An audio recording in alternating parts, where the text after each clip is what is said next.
para as pessoas que seguem uma religião e amam usar João capítulo 14, versículo 6, para dizer que temos que seguir suas doutrinas religiosas, seus dogmas,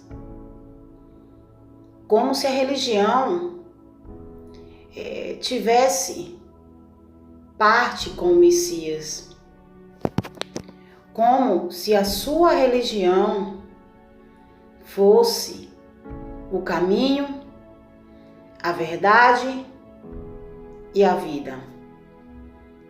Então hoje, meus irmãos, vamos analisar este capítulo e versículo. Assegurou-lhes o Messias: eu sou o caminho, a verdade e a vida. Ninguém vem ao Pai senão por mim. Irmãos, em primeiro lugar, já começa com a frase eu sou. O mestre se refere a ele mesmo como o caminho, que no caso ele é o guia que conduz as ovelhas, as pessoas, a igreja. Ele é a verdade. Os seus ensinos são ensinos que nos conduz à vida. Ele é a vida. Então, meus irmãos, aqui o mestre deixa bem claro que ninguém vai até o Pai se não for por meio dele. Note que não tem nada a ver com religiões, com templos de pedra, com doutrinas de homens. Prosseguindo, eu deixo algumas perguntas para essas pessoas que estão presas dentro dessas religiões. Se o Messias é o caminho, então por que você está entrando pelo caminho espaçoso das portas largas em que o nosso mestre nos aconselhou a não entrar? Você acha realmente que não está neste caminho espaçoso das portas largas? Então vamos analisar o que o mestre nos diz em relação a esses tipos de caminhos e a esses tipos de portas. Em Mateus capítulo 7, versículo 13 ao 14, o mestre nos diz: entrai pela porta estreita, pois larga é a porta e amplo o caminho que levam à perdição. E multidões, são os que entram por esse caminho. Caminho largo, meus irmãos.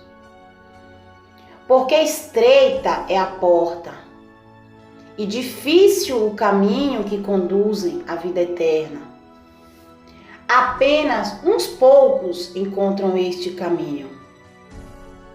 Bom, irmãos, sabendo então que o Mestre é o caminho que conduz à salvação e que poucos encontram, então quem é esse Jesus que multidões estão seguindo e habita dentro dos templos de pedra? Se o nosso Mestre não habita dentro desses templos feitos por mãos humanas, quem é esse Jesus? Um nome colocado pelos homens para ser adorado e se passar pelo verdadeiro Messias, que se chamou Emanuel, que traduzido é Pai conosco. O Pai se fez conosco através do Filho. Lembra que o Mestre disse: Pai justo, o mundo não te conheceu, mas eu vim te revelar. Então, meus irmãos, o Pai foi revelado através do Filho. Então, portanto, o Pai conosco, Emanuel, significado do nome, profetizado em Isaías, capítulo 7, 14, versículo 14, e confirmado em Mateus, capítulo 1, versículo 23. Esse, meus irmãos, esse Messias, o verdadeiro Messias, é esquecido, sempre foi rejeitado por quase todos. Lembra que o Mestre disse que por causa do nome dele seríamos odiados de todos, seríamos perseguidos, maltratados e etc. Esse Jesus habita em casas feitas por mãos humanas, ou seja, as portas largas, o caminho espaçoso. Portanto, esse caminho descrito em João 14, versículo 6, não se trata das religiões. A porta estreita, meus irmãos, é o Messias. Vamos confirmar isso no capítulo de João, capítulo 10, versículo 7, diz assim: Sendo assim, o Messias disse-lhes de novo: em verdade, vos asseguro, eu sou a porta das ovelhas. Entendeu, meus irmãos? João, capítulo 10, versículo 9. Eu sou a porta.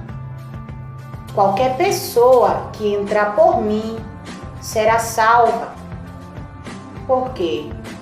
Porque conduz a vida, a salvação, a vida eterna.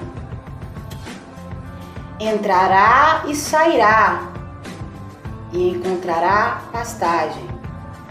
Aqui nos revela que quando a pessoa entra nessa porta estreita, que é o Messias, ela tem liberdade para entrar e sair. Ela entra e sai, vai e vem, mas permanece ali com o Messias. E encontrará a pastagem, que é o alimento espiritual. Quem está sendo alimentado com os ensinamentos do Messias não tem necessidade de procurar ensinamentos fora dele, pois sempre será sustentado. Por quê, meus irmãos? O Messias, ele é o pão da vida. Ele é a água que mata a sede. Em João, capítulo 6, versículo 35, diz assim: diante disso, ministrou-lhes: eu sou o pão da vida. Aquele que vem a mim jamais terá fome, e aquele que crê em mim jamais terá sede. Notou, meus irmãos? Sempre encontrará pastagem, o pão e a água.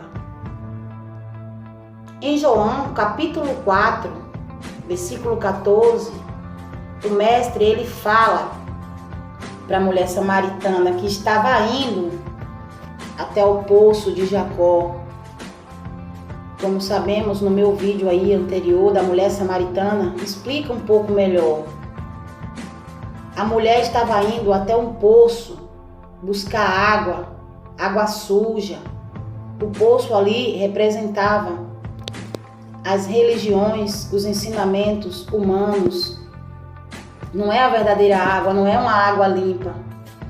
Então, o Messias, ele diz ali para a mulher samaritana: aquele, porém, que beber da água que eu lhe der, nunca mais terá sede. Ao contrário, a água que eu lhe der tornar-se-á nele uma fonte de água jorrando para a vida eterna. Essa água aqui são os ensinamentos do nosso Mestre. São os ensinamentos que não faz com que a gente sinta sede,